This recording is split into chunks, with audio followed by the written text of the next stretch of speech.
Lucha con firmeza. Por tu tierra, Perú.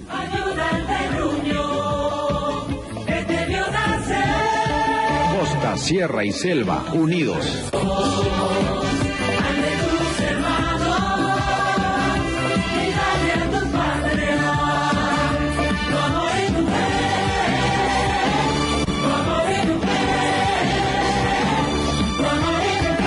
El Perú eres tú.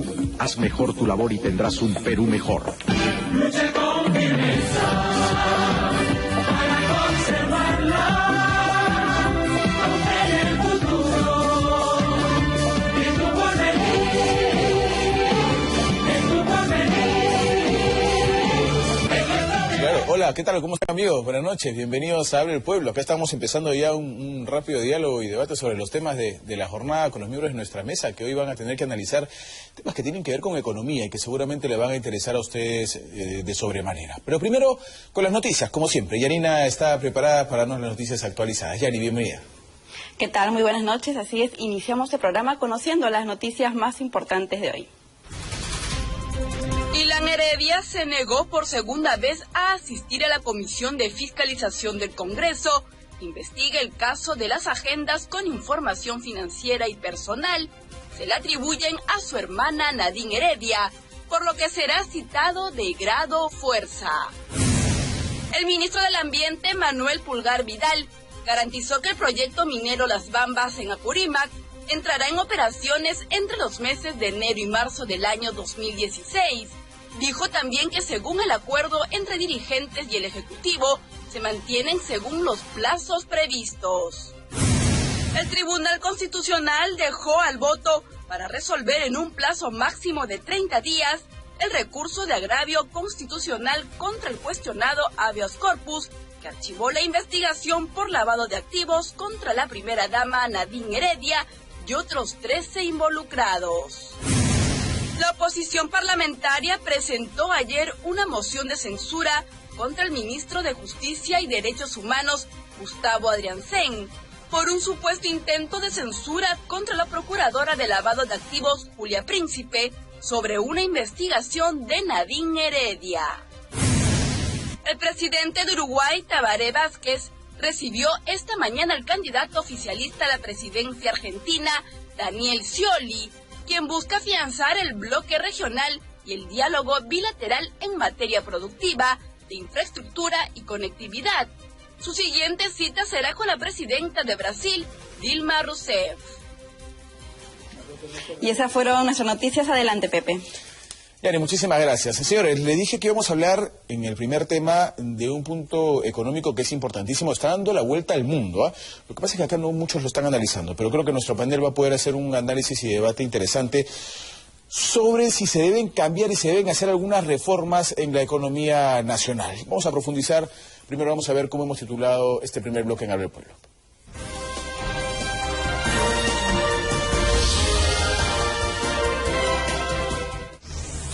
El Perú debe analizar reformas económicas. Ha sido además la afirmación de un Premio Nobel de Economía 2001. El actual Premio Nobel de Economía, que es un británico estadounidense, ha hablado de reformas económicas. La cabeza del Fondo Monetario Internacional ha hablado de alguna manera de reformas económicas también. Y vicepresidente del Fondo Monetario Internacional de nacionalidad china también. O sea, casi todos están hablando de un tema de reformas económicas. Vamos a ver qué dice nuestro panel al respecto. Empezamos con las damas. Está Mali con nosotros. Mali El Pomar, bienvenida. Gracias. Buenas noches, muchas gracias por invitarme nuevamente. Bueno, esta historia de las reformas económicas ya tiene varios capítulos por lo pronto en este gobierno. Pidieron facultades legislativas supuestamente para presentar una serie de reformas que al final fueron un poco más de lo mismo. Básicamente, que simplificar trámites, que hacer un montón de proyectos o decretos legislativos finalmente para que se dinamice la economía. Sin embargo, la economía se sigue frenando y la explicación es solo una. La gente no quiere invertir porque no confía en un gobierno que no toma decisiones y que no impulsa realmente los proyectos a los que autoriza trabajar. Y así, la verdad es que no se va a poder mejorar nada. Creo que las cosas se van a parar básicamente hasta las próximas elecciones. El día lunes estuvimos aquí y he recibido varios comentarios al respecto con Miguel Santillana, un analista muy conocido, hablando un poco sobre lo que se refirió este premio Nobel de Economía 2001, Joseph Stiglitz, o Stiglitz, como quieran decirle. Y él hizo una interpretación del tema del mercado, ¿no es cierto? Y estuvimos con Carlos Anderson también vía telefónica, inclusive llamó a este norteamericano un hombre de izquierda por sus pensamientos económicos. Pero en fin, todo el tema está dando vuelta. Jerónimo Centurión, bienvenido al programa. A mí me da gusto que nosotros los izquierdas, centroizquierdas, ¿no?, que venimos comentando el tema aquí y en otros espacios y escuchamos a Campodónico, a Villarán, a Frank, y tan no vilipendiados y acusados de extremistas por los liberales, de repente no solamente este premio Nobel, sino muchos economistas, el propio presidente del Banco Mundial, empiezan a coincidir con estos rojos, ¿no? En que el Estado, el Perú no puede seguir creciendo dependiendo de simplemente la explotación de minerales. No, el crecimiento basado en la explotación de materias primas no es suficiente. O sea, ¿y qué reformas económicas se deben hacer para seguir creciendo? Yo no soy economista, pero leo y entiendo que el Estado necesita tener un rol más activo, que es lo que venimos repitiendo acá, y en este caso me parece que es importantísimo. Por dar un ejemplo sencillo, en el tema minero, no entendemos que el crecimiento económico que genera un producto, un recurso como la minería, no se requieren trabajadores alrededor, gente que produzca piezas para las fábricas, ¿no?, para las maquinarias. O sea, esa oportunidad no podemos esperar que sea espontánea. Y eso a nivel, en diferentes rubros. El Estado tiene que participar promoviendo de manera más activa otro tipo de producción alrededor, por ejemplo, de la minería. O sea, aquí seguimos con muertos, heridos, con posibles nuevas paralizaciones y disturbios, porque seguimos esperando que todo ocurra por generación espontánea, cuando nos corresponde activar esto. Hay dos cosas que se están mencionando ahora y que antes eran casi una grosería, ¿no? Uno es participación del Estado, mayor participación del Estado, y otro es humanizar más el tema económico, preocuparse más por el ser humano. Antes se decía, no, preocupémonos por la empresa, porque la empresa va a hacer que haya trabajo, y como va a haber trabajo, el ser humano se cuida solo. Ahora se está hablando mucho más del tema de humanizar la economía. Además, cuando Jerónimo hablaba de liberales y derecha, señalaba para su derecha, no sé si se refería a don Electo. No. Buenas noches, gracias por la invitación. Lo real es que hay una organización SAIE de soluciones para empleo juvenil. ¿Qué dice esta organización? Una ONG, supongo, con apoyo del Banco Mundial. 1/3 de la juventud mundial no tiene empleo. 1/3 de la población mundial. Y vemos que el Banco Mundial está diciendo hay que flexibilizar la ley laboral. Veo acá que la Comunidad Europea le pide reformas a España, Alemania exige cumplimientos también con reformas, en Air France acaban de votar a 9.000 funcionarios de alto nivel porque no pueden con esa sociedad que le llamamos, tiene un nombre especial, el bienestar. Eso se acabó. Hoy día el Perú está padeciendo de una balanza, hace 3 años, deficitaria, porque atacaron la yugular de la economía del Perú, que fue la minería. ¿Qué es la minería? Y que siempre será la minería. La crisis generada por los monopolios afectó la economía de bienestar en España, que es el ejemplo que estás poniendo. Sí, por supuesto. Pero no es porque la sociedad de bienestar, en fin, eso es un desastre, es porque la corrupción de las corporaciones... En Italia, en Francia, España, Alemania tiene un problema ahora que va a aceptar, dicen, 800.000 solicitudes de inmigrantes, no sé dónde lo va a poner porque es una... Mi teoría es que esta versión de que el Estado intervenga más no es tan nueva.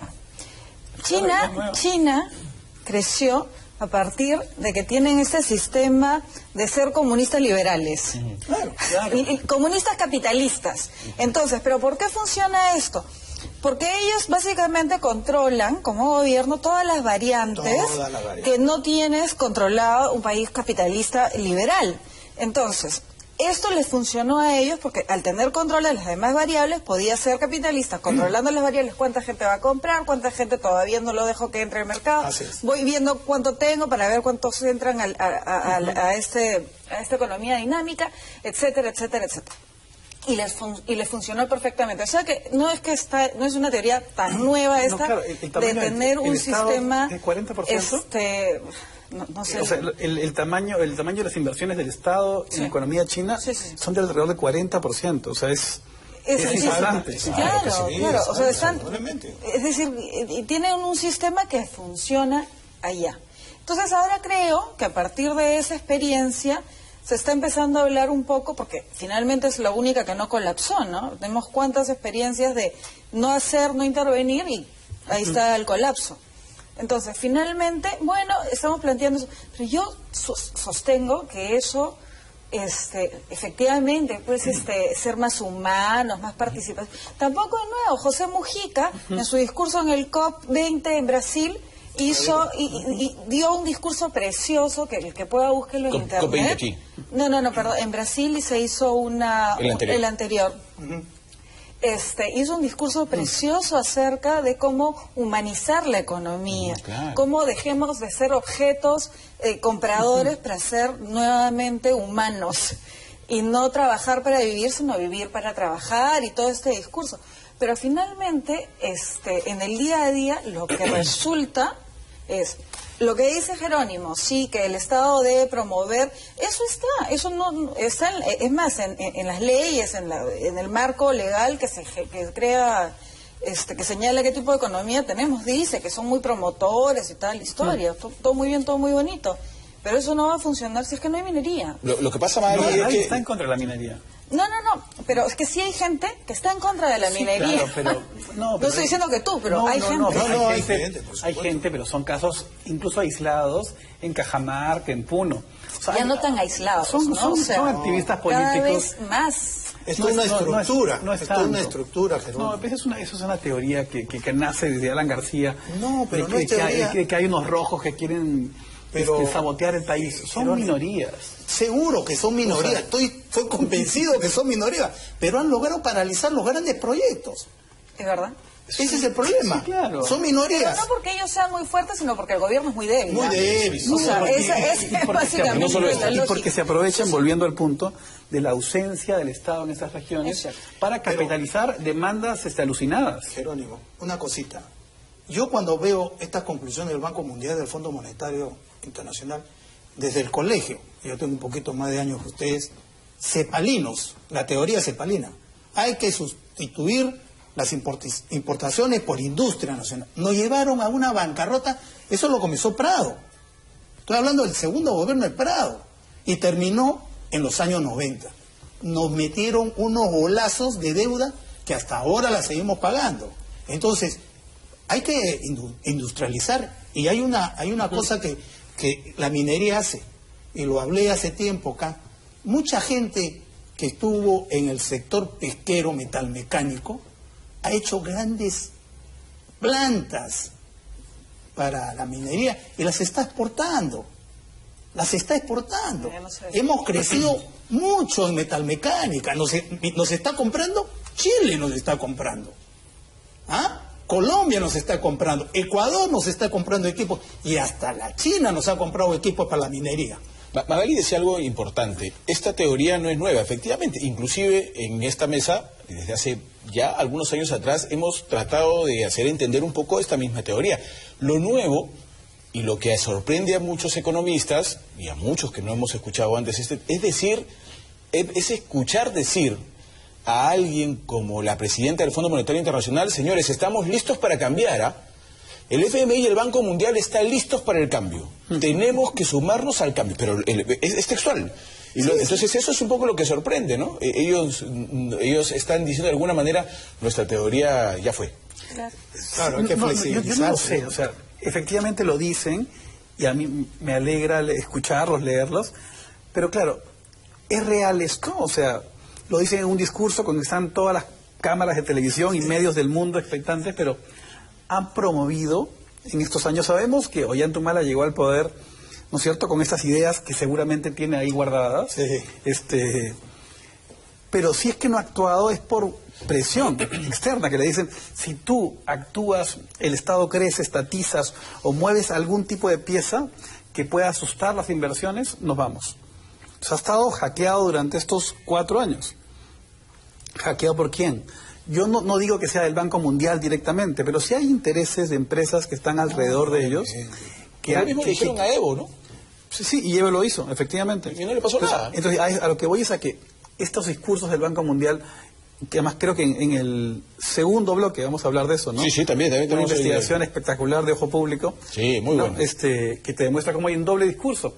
O sea, a eso voy. Ese doble discurso que vamos a ver en el siguiente bloque, también creo que se manifiesta en ese doble discurso que dan probablemente la presidenta del Banco Mundial y otros líderes que vienen general, aquí, ¿no? para decirnos, hay que cambiar, y al final no cambia nada. Jerónimo, la entrevista que le hacen a Richard Webb lo dice.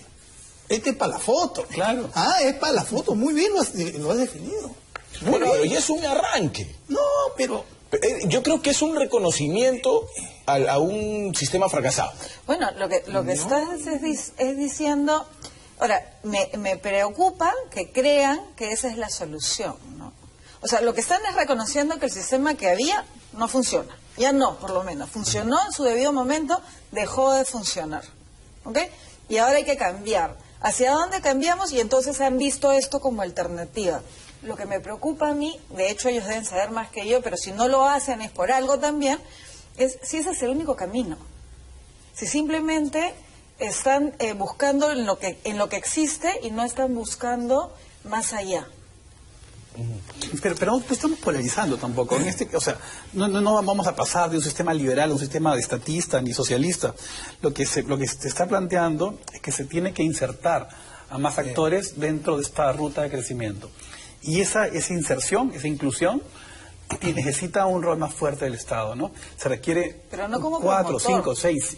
¿Por qué no como promotor? Porque como promotor, o sea, en teoría ya son promotores los estados, pero en teoría, y no está funcionando pero en la práctica no. En la práctica vemos un desgobierno no de ahora, sino de los últimos 20, 25, 30 años en el Perú, que ha permitido un crecimiento, eso sí, ha reducido la pobreza en estos 25 años. Un ejemplo claro de rol promotor. Esa teoría del chorreo es la que ya no funciona. ¿Ok? Un ejemplo del rol del Estado como promotor, dinamizador de la economía. El Fondo Mi Vivienda. ¿Creemos? Sí, claro. ¿Funcionó? Sí. Sí, funcionó. ¿Sigue? Sí. ¿Por qué ya no está funcionando como estuvo funcionando cuando se inició? Porque era del otro gobierno. La economía. Claro. Porque se ha frenado la economía, porque ya no hay la capacidad que había. ¿Y por qué no hay? Porque no hay la cantidad de trabajo que había. ¿Y por qué no hay el trabajo que había? Porque se han paralizado los principales proyectos. ¿Por qué se han paralizado los principales proyectos? Porque hay gente que está en contra de eso. ¿Quiénes son los que están en contra de eso? Pero es un análisis coyuntural. O sea, estamos de acuerdo en que se requiere más inversión.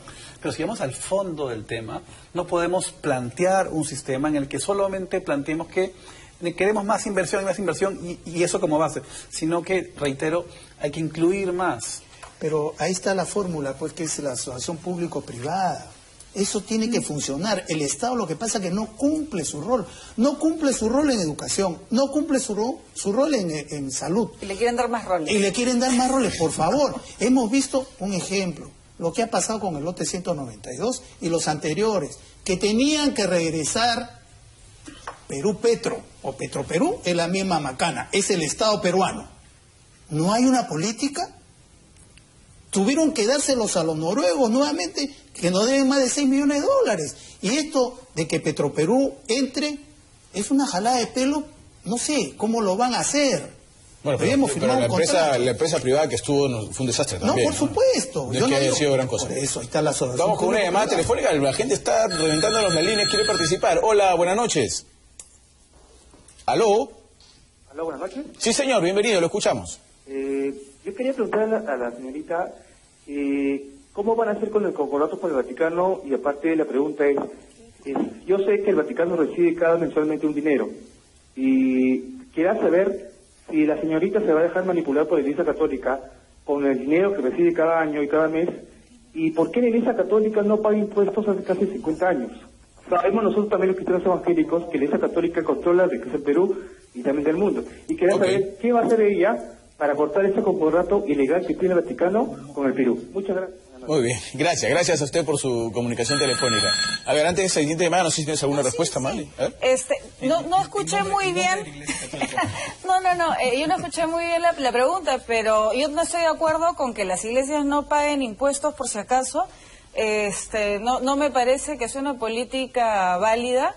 Creo que en su momento se dio esa facilidad porque la iglesia tenía una serie de privilegios que ha ido, en el tiempo perdiendo, y que eso es una cuestión que ha quedado desfasada y que se ha mantenido ahí, pero que no debería mantenerse ahí. Estoy totalmente de acuerdo con usted. Bueno, y reciben dinero del Estado todavía. Así es. Hola, buenas noches.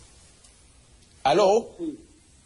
Buenas noches. Sí, buenas noches. Fernando Ventanilla. El aporte básicamente me gustaría si pueden hablar del caso de éxito de Bolivia, cómo Bolivia ha nacionalizado y generado más ingresos, y me dicen que tienen más crecimiento que Perú. Y el otro tema que me gustaría que puedan debatir es el tema de por qué las AFP invierten más, o sea, se le da más porcentaje afuera cuando en el Perú hay mucha deficiencia en infraestructura y debería abocarse esa plata, meterla más en Perú.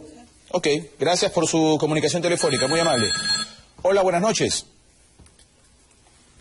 ¿Aló? ¿Aló, buenas noches? Buenas noches, caballero. Sí, señor, lo escuchamos, adelante.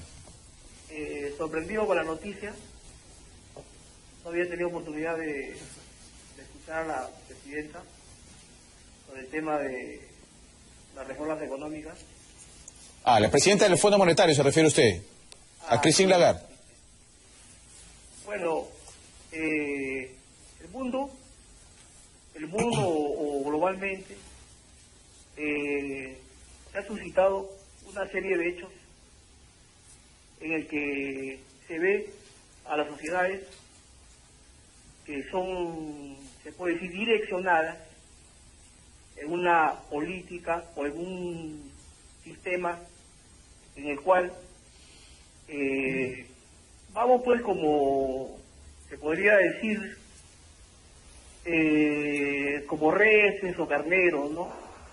Y en realidad lo que sucede es que vamos detrás de tecnología, de industrialismo, de una serie de procesos económicos en los que nosotros somos arrastrados.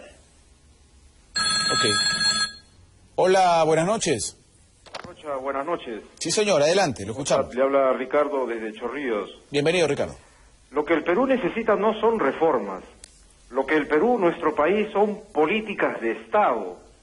Que cualquier gobierno, cuando entre, no las cambie y no las gobierne a su manera, no lo maneje a su manera. Necesitamos políticas de Estado en el rubro de economía, en el rubro de salud, en el rubro de educación. 3 condiciones principales para un desarrollo parejo de nuestro país. Okay. Tengo amigos de Europa que son economistas y nos dicen que el Perú es como un pulpo que tiene un brazo grande, un brazo chico, una pierna grande y una pierna chica. Así el Perú no puede avanzar. Gracias por su comunicación telefónica. Juan José del Castillo estuvo en las calles de Lima preguntando al público sobre ese tema. Adelante. La Junta de Gobernadores del Banco Mundial y del FMI nos deja como tarea analizar nuestra economía. Sin embargo, nos preguntamos, ¿qué factores están en cuestión? Toda la vida la agricultura ha sido un sector muy olvidado y el más sacrificado en todo, y ese, aunque nos cueste decir un poco extraño, es el que nos da de comer. Cuando son pequeñas empresas, ¿no?, que recién están iniciando, no los apoyan mucho, digamos, ¿no? A la minería sería, porque es lo que nos sustenta en este momento el país. Problemas hay en todos hay problemas. Yo creo que la agricultura y la pequeña empresa. ¿Por qué? Porque ahí ellos, mediante la pequeña empresa, hay más préstamo, digamos, para los pequeños empresarios. Yo creo que la agricultura sería la que habría que impulsar más. La minería ya es un tema bastante ya manoseado, ¿no? Ya es un tema que dependemos de los valores de los metales externos. Más que todo yo creo que sería un poco más la agricultura. La pequeña empresa debe ser impulsada por el gobierno, por el Estado. Esa es la que lleva el motor en el país. si no la apoyan, el país se cae. Nosotros somos el sostén del país. Yo soy pequeño empresario, tengo mi taller y necesito el apoyo del Estado, pero hay que ir mendigando, dando vueltas por aquí y por allá para encontrar el apoyo. Muy bien, ahí estaba la opinión del público. Y yo quiero referirme rápidamente a algo que dijo don Electo Ceballos, ¿no? Y habló de un sistema, y creo que lo dijo Magali también, que en su momento funcionó y redujo la pobreza. ¿Por qué lo menciono? Porque el actual Premio Nobel de Economía, el que acaba de ganar el Nobel, ha analizado justamente el tema de consumo, pobreza y bienestar. Y él ha dicho que en otras palabras, ¿no es cierto?, que lo que sea son indicativos que no tienen mucho sentido para resolver el tema de la pobreza, quién es pobre y quién no es pobre, ¿no? Y que deberían darse algunos indicativos que son más interesantes, como mediciones fiables de los niveles de consumo de hogares individuales, pueden ampliarse para sentirse mecanismos tras la evolución económica. Él habla, por ejemplo, déjenme encontrarlo, informes relevantes en temas de relación entre la ingesta calórica y la discriminación por sexo, como puntos importantes para resolver el tema de la pobreza o la extrema pobreza. Yo no estoy de acuerdo. Pero es un Nobel, ¿ah? No, está bien, pero la realidad es esta.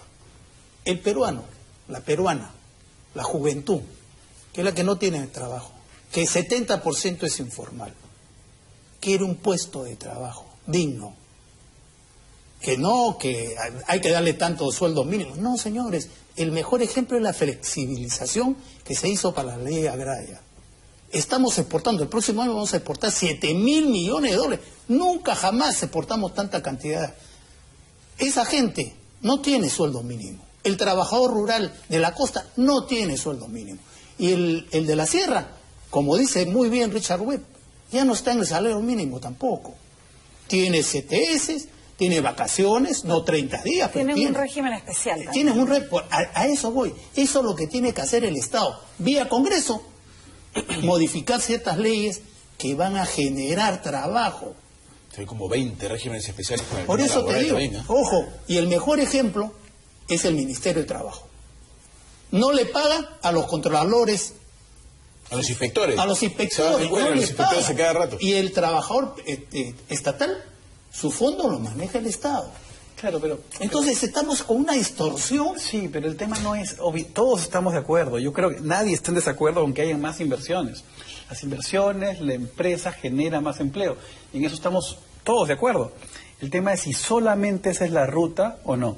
Y lo que se está planteando, lo que se ha planteado en esta Junta de Gobernadores, y lo que se dice es que no es suficiente. Hay un tema coyuntural ahorita, por ejemplo, ¿no? Es el ministro Piero Gessi habla del tema de la diversificación productiva, ¿no? Y que se refirió hace ya como 2 años el tema, pero no se debate en medios, ni en nivel político tampoco, en el que debe auspiciarse un poco otros rubros de la producción que auspicia el Estado. No, definitivamente, además está demostrado, ¿no?, que la agricultura es el rubro que más trabajo da. Claro. Pero ¿por qué tiene un régimen especial? Y esto sí quiero aclararlo. 10 segundos, por favor, tenemos que empezar el corte. Tiene un régimen especial porque no se cosecha y no se siembra todos los días. Claro. Entonces tienen que tener, no vas a preparar todo el año pero ¿qué hace el ministro Segura ahorita? El ministro Segura dice que sí, vamos a eliminar barreras para que haya más inversión, pero no vamos a subsidiar nada. Ahí... ¿Entiendes? Es como... Porque es que tengo que irme al corte. Sí, yo sé, pero para terminar, hay que darle valor agregado. Dígame usted, señor, que usted necesita una licencia para abrir una bodega, un pequeño negocio.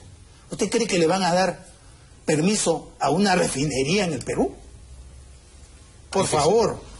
Señores, corte y regresamos con el siguiente bloque aquí en Habla del Pueblo.